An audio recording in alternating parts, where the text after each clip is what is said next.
तर आपण जी शेतकऱ्यांना जी कर्जमाफी केलेली आहे त्याचे निकष जे आहेत हे लवकरात लवकर जाहीर करण्याची आवश्यकता आहे.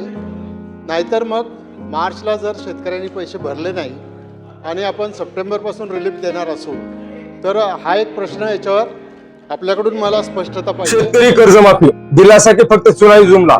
नमस्कार मित्रांनो, भारतात जेव्हा पण निवडणुका जवळ येतात तेव्हा एक शब्द सर्वात जास्त ऐकू येतो, कर्जमाफी. विशेषतः महाराष्ट्रासारख्या राज्यात जिथे शेती हा अर्थव्यवस्थेचा कणा आहे तिथे कर्जमाफी हे सरकारसाठी सर्वात मोठे हत्यार असते. नुकताच सरकारने अहिल्याबाई होळकर कर्जमाफी योजना जाहीर केली.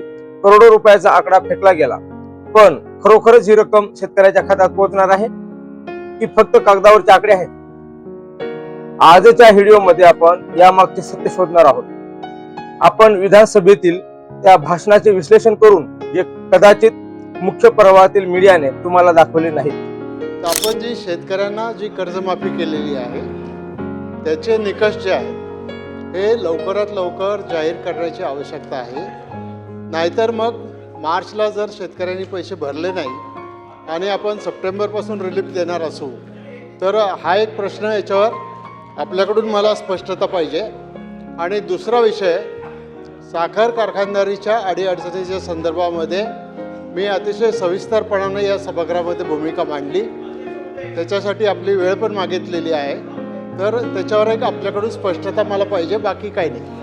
ठीक आहे अध्यक्ष महोदय, कर्जमाफीच्या संदर्भात आपण साधारणपणे कोण पात्र असेल हे तर घोषित केलं आहे, पण बाकी पात्रता किंवा बाकी जे काही निकष आहेत फार काही कॉम्प्लिकेट आपण करणार नाही आहोत. तरी ते लवकरात लवकर आपण त्या ठिकाणी घोषित करू. कमिटी त्याच्यावर वर्क करते, लवकरात लवकर आपण घोषित करू. अधिवेशन संपण्यापूर्वी कदाचित नाही करू शकणार, पण आपण जेवढ्या लवकर करता येईल तेवढ्या लवकर आपण ते करू.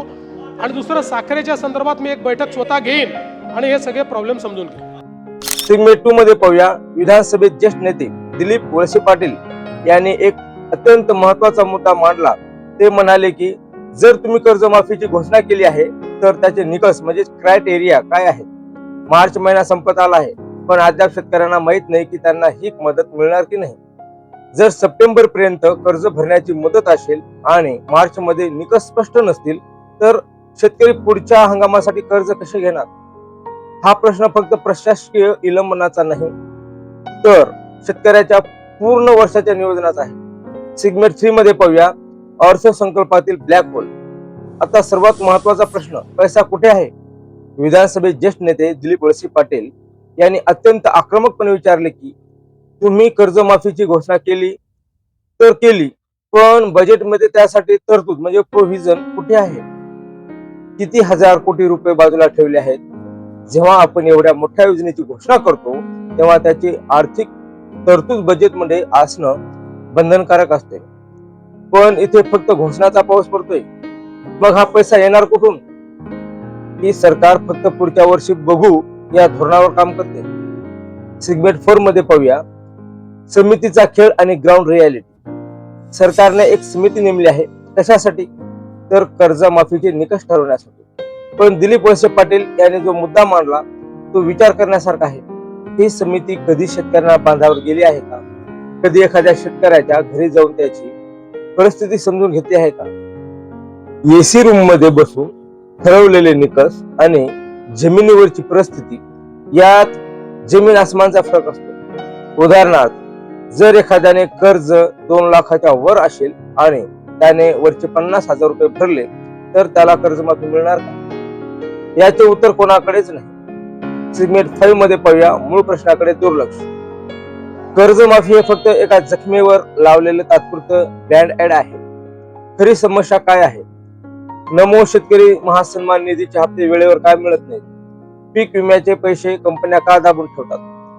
94,000 कोटीच्या नदीजोड प्रकल्पाचे काय झाले?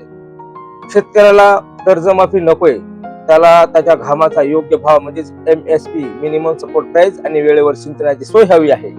पण सरकार मोठे आकडे सांगून मूळ प्रश्नावरून लक्ष भरकटत आहे. सेगमेंट 6 मध्ये पाहूया निष्कर्ष आणि तुमची जबाबदारी. मित्रांनो, ही परिस्थिती फक्त एका राज्याची नाही तर संपूर्ण देशाची आहे. आपण फक्त घोषणावर विश्वास ठेवायचा की प्रश्न विचारायला शिकायचे? जर आज आपण शेतकऱ्याच्या बाजूने उभे राहिलो नाही तर भविष्यात आपली अन्नाची सुरक्षाही धोक्यात येईल. तुम्हाला काय वाटते, ही कर्जमाफी खरंच शेतकऱ्याच्या आयुष्यात बदल घडवेल की हा फक्त पुढच्या निवडणुकीचा अजेंडा आहे? कमेंट्स मध्ये नक्की सांगा. जर हा व्हिडिओ माहितीपूर्ण वाटला असेल तर लाईक करा आणि शेअर करा. आणि हो, शिवम कृषी टेक या युट्यूब चॅनलवर नवीन असाल तर चॅनलला सबस्क्राईब करून शेजारील बेल आयकॉनला प्रेस करून ऑल वर क्लिक करून घ्या, जेणेकरून असेच कृषीविषयक नवीन जे बी माझे व्हिडिओ पब्लिश होतील त्याचे नोटिफिकेशन सगळ्यात आधी तुम्हाला मिळेल आणि तुम्ही माझे व्हिडिओ सगळ्यात आधी पाहाल. व्हिडिओ शेवटपर्यंत पाहिल्याबद्दल धन्यवाद. भेटूया पुढील व्हिडिओमध्ये. तोपर्यंत राम राम. जय हिंद, जय महाराष्ट्र.